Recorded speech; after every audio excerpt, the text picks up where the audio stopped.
안녕하세요. 이태원 디즈니 공주 장이수입니다.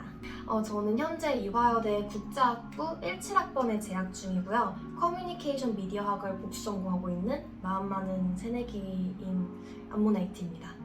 일단 제가 이대에 진학하게 된 이유에 대해서 간략히 이야기해보자면요. 제가 해외고 출신이에요. 그래서 수능도 안 받고 이제 완전 미국 대학을 진학할 준비를 하고 있다가 한국에 그것도 수시기간도 아니고 정시기간에 급히 진학을 알아보게 된 상황이 있었거든요.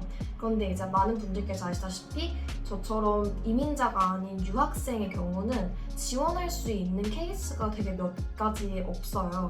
그래서 저 같은 경우 그 당시 2017년 기준으로 정시 지원을 하던 시기에 지원할 수 있는 몇 개 안 된 학교 중 한 군데가 이화여대 국제학부였어요.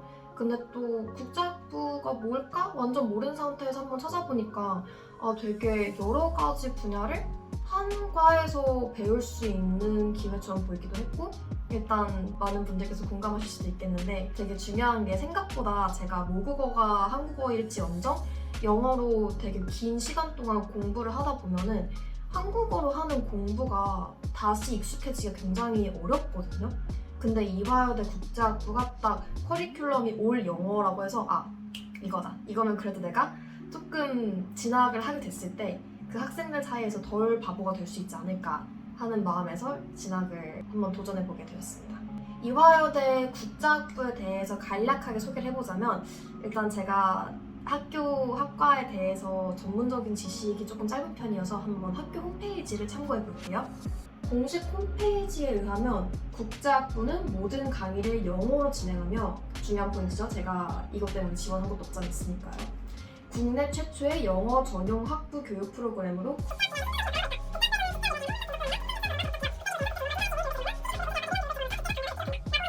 일단 제가 파악한 국제학부를 이번엔 좀 주관적인 시선에서 말씀드려보자면, 장점.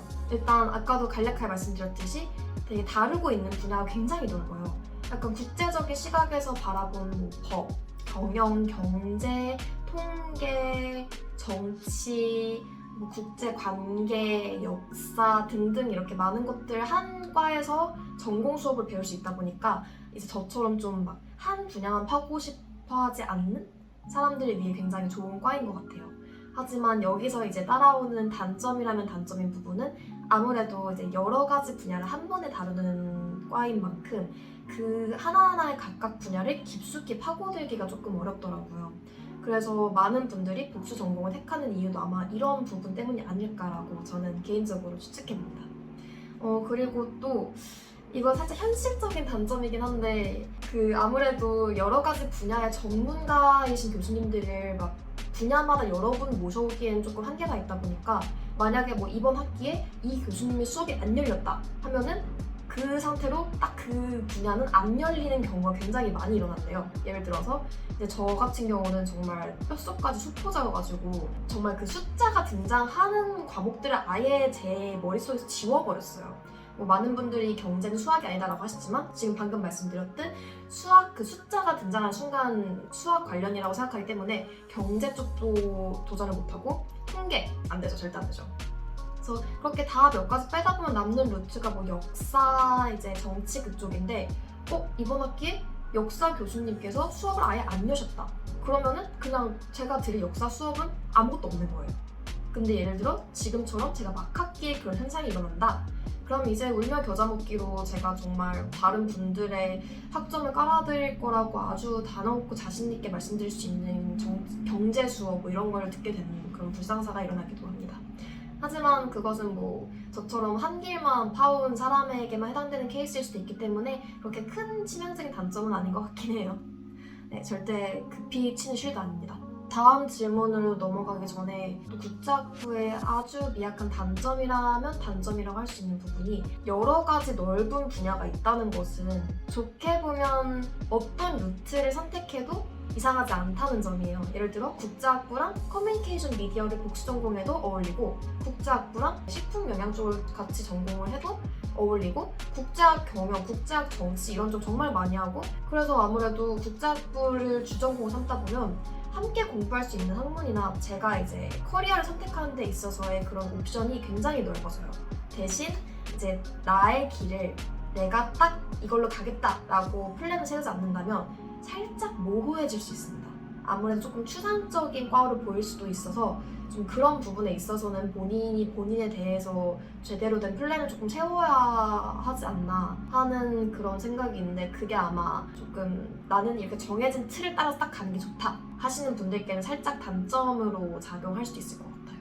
그리고 저의 학창 시절 썰을 조금 풀어보자면, 제가 이제 아까도 말씀드렸듯 해외고 출신이고 저희 학교는 이제 미국 내에서도 굉장히 좀 특이한 학교에 속하는 편이었어요. AAP나 IB 커리큘럼을 따르지 않고 심지어 막 그레이딩 시스템도 A, B, C, D 이런 게 아니라 DPSU라고 해서 Distinguished, Proficient, Satisfactory and Unsatisfactory 해서 딱 그 4개로 나눴거든요.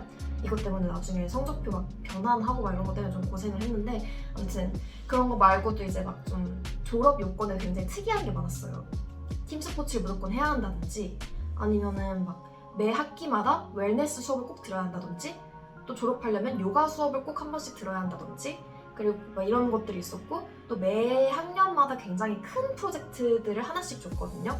뭐 10학년 때는 그 Industrial Revolution을 관련해서 딱 나의 주제를 정하고 큰 페이퍼를 쓴다든지, 11학년 때는 이제 모더니티를 중점을 잡고 정말 자유롭게 그 자신이 원하는 연구를 해설할 수 있는, 제가 지금 말을 너무 이상하게 하고 있는데 아무튼 좀 전반적으로 말씀드리자면 굉장히 학생에게 많은 자유를 주되 그로 인해 좀 창작의 고통에서 헤어나오는데 어려움을 겪게 하는 커리큘럼을 가진 학교였거든요. 그래서 이대 국제를 갔을 때 조금 덜 낯설지 않았나 싶은 게, 저는 이미 조금 여러 가지 학문을 이렇게 하나로 묶어서 공부하는 거에 익숙해져 있었어요. 수학은 이제 뭐 딱 그거 뭐 따라서 Algebra 1, Algebra 2, 뭐 Pre-Calculus 이런 식으로 올라간다기보다는 그 시대의 뭐 수학법과 과학도 이제 뭐 Biochemistry, Physics 이렇게 간다기보단 우리가 9학년 때 공부하고 있는 영어 수업, 역사 수업과 동일한 시대에 진행되었던 뭐 과학자들의 논리 뭐 이런 걸 엮어서 이렇게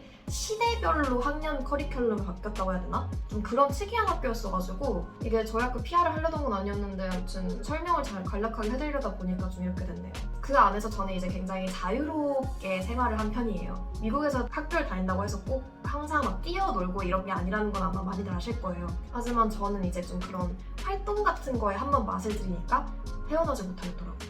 그래서 막 공부만 엄청 판다기보다는 당연히 GPA는 유지해야 되니까 공부도 하되 잔머리를 많이 굴려서 낮에는 뭐 운동부 좀 재밌어 보이는 거 있으면 하고, 뮤지컬, 연극 이런 거 너무 좋아해서 그런 거 꼭 참여했고, 그러면 낮에 항상 그런 막 활동을 한 다음에 밤에 다른 사람들 공부할 때 낮잠을 자면서 저의 에너지를 충전하고, 다른 사람들이 진짜 잠에 들 때 저는 막 벽장 같은 데 들어가서 혼자 불 켜놓고 공부하고, 좀 룸메이트를 깨면 안 되니까 좀 그러면서 이제 학창 시절을 보냈는데요. 그러다 보니까 이화여대 입시를 준비할 때 조금 어려운 점들이 있기는 확실히 했던 것 같아요.